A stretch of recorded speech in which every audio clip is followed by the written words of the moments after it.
tulog pa yung mga kasama ko sa kabilang room. So ito yung chance ko para makapag solo flight muna. So mag-almusal ako sa baba. Then i-vlog natin. Sige, tara.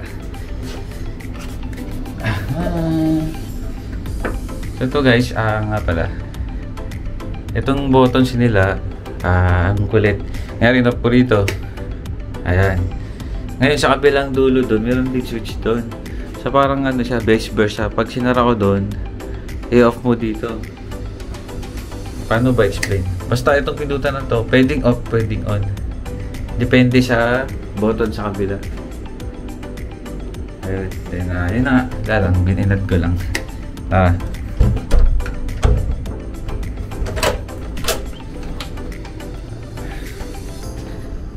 So yung hotel namin.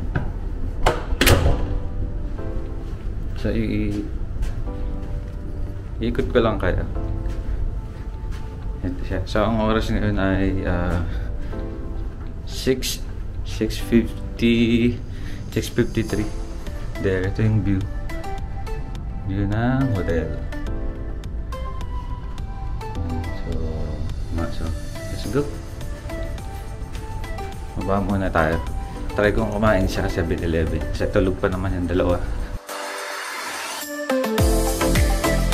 Ang ganda ng lobby ng sa baba, yung lobby ng hotel na to. Napakaganda. Then may card key. Ay, ito pala. Yan, sa hotel. So yun, napakaganda na. So sabi nila, 4-star. So need mong i-tap si card. Pagka-tap mo rito, pwede mo na pinutin yung ground floor. So tap card din, crush yung yung floor na pupuntahan. May chandelier pati elevator. Mahal siya konti, pero okay na ako.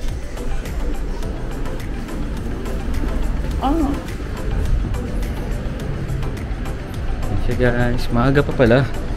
Sa pag morning dito, wala masyadong tao. Ay sa bagay, kasi morning pa eh. Siguro pasok pa lang yung mga tao, konti pa sasakyan. So sarado ba? 7-Eleven. Almusal sana ako. Okay, magkakape. May kape naman dun sa hotel, kaya lang parang kulang sa lasa. Pero alam ko, may 7-Eleven sa kabila. Ang lamig pala. Ang lamig. Mag-aalas 7. 55 na. 6:55. Pero ang lamig. Grabe.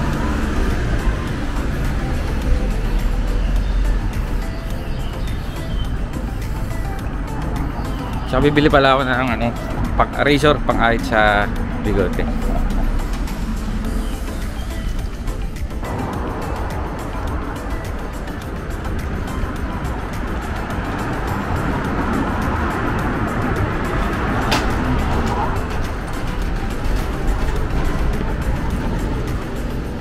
Do you know open coffee shop near?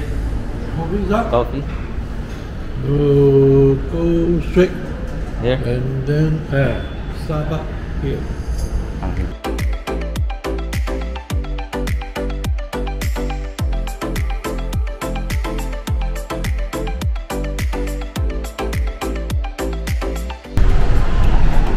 Nga pala guys, yung mga bus dito may kanya-kanyang ruta. Kasi bawa ito, kunyari may naabangan ka na particular na specific na bus na pupunta rito. Kunyari nasa nasa Mongkok, may mga bus na hindi magbababa rito. So pipiliin mo yung bus na bababa ng Saitado rin, mag-i-stop dito. Yan. So hindi pala lahat maghihinto na lang basta-basta rito. Even taxi. So kailangan sa may taxi, parang tawag ng taxi bay sa atin, di ba? So yan lang pwedeng. Ito sa bus lang to. Nakalagay naman parang may pintura kung pwede sa taxi. nakalagay taxi stop. Parang masyado na ako malayo. Wala pa rin bukas na almusalan. Ayun, titimpla ako ngayon na kape. Nagad ako ng sugar kasi baka matabang. Ayan, sorry. At sugar, creamy niya, latte. So inumin na natin ito habang naglalakad ako pabalik.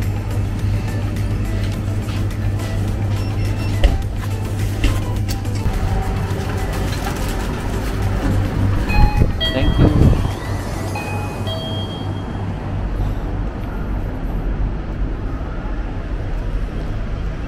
Ito lang yung nabili ko, kape lang, 7-Eleven.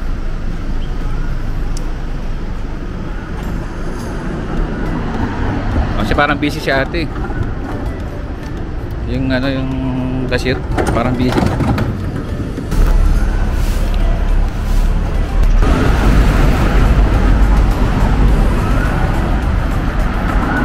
First time ko to nag-vlog ng ganito. Yan. Kasi nga mahihain ako eh. Parang hindi ko kayang mag-vlog. Kunyari may nakatingin. Sana ganyan din sa Pilipinas, may mga double decker na bus. Ang ganda tingnan, no? Ayan, no? Sana may ganyan din tayo, no? Kailan kaya mangyayari yun?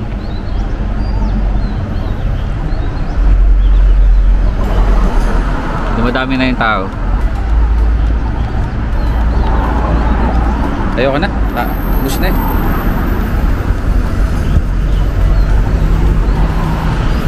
Sarap ng kape sa 7-Eleven.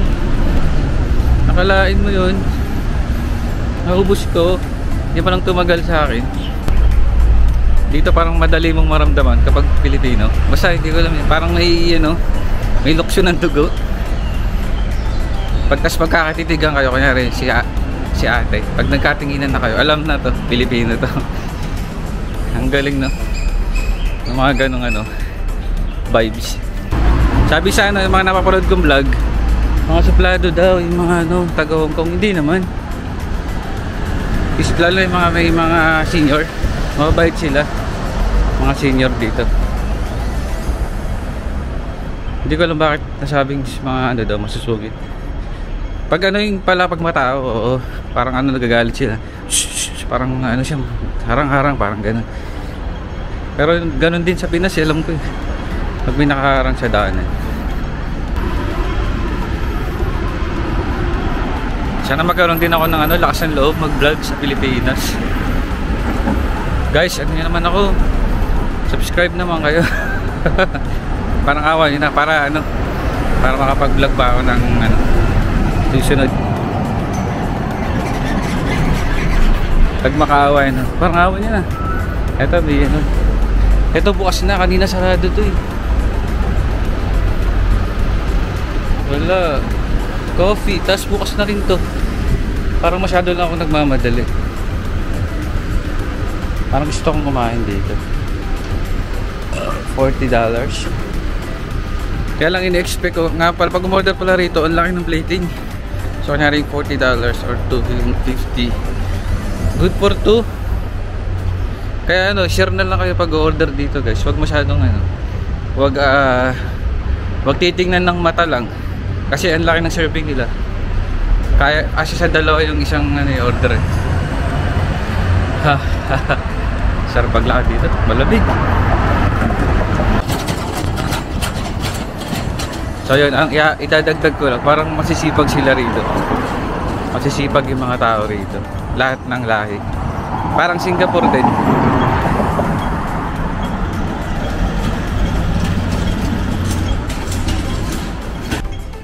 Naka-red pa, follow the road. So green, go. Go straight ahead.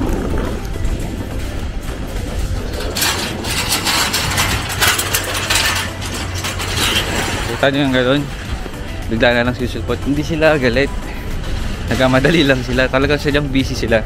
So iwas na lang kayo pag gano'n.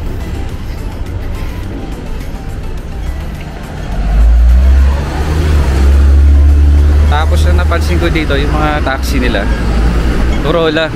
Mga 1990s. Ayan, oh. Corolla. Then, yung ibang cars, may Tesla. Corolla. Lexus. Di ba? Yung mga kotse, mga gagara. Mga private cars. May Tesla, may kahapon may nakita akong Lambo sa Mongkok. Nakapark lang siya.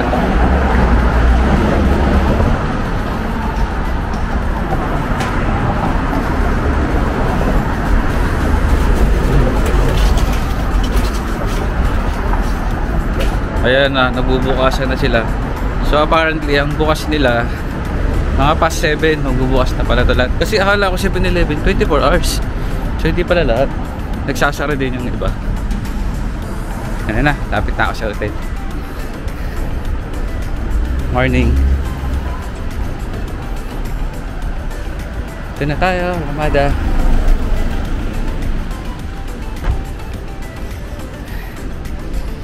Here.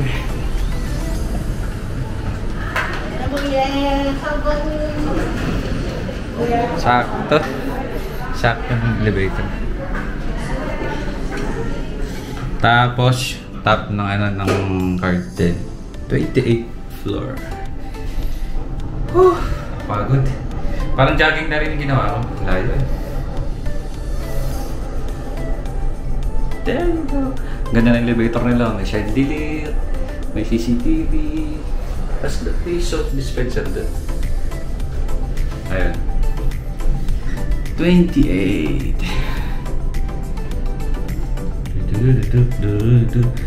Gulo ng buho ko.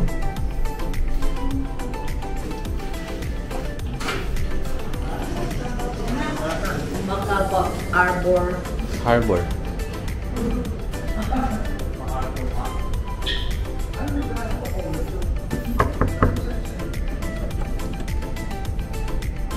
Mukhang tulog pa sila. Hey! What's up? Lazada! Lazada!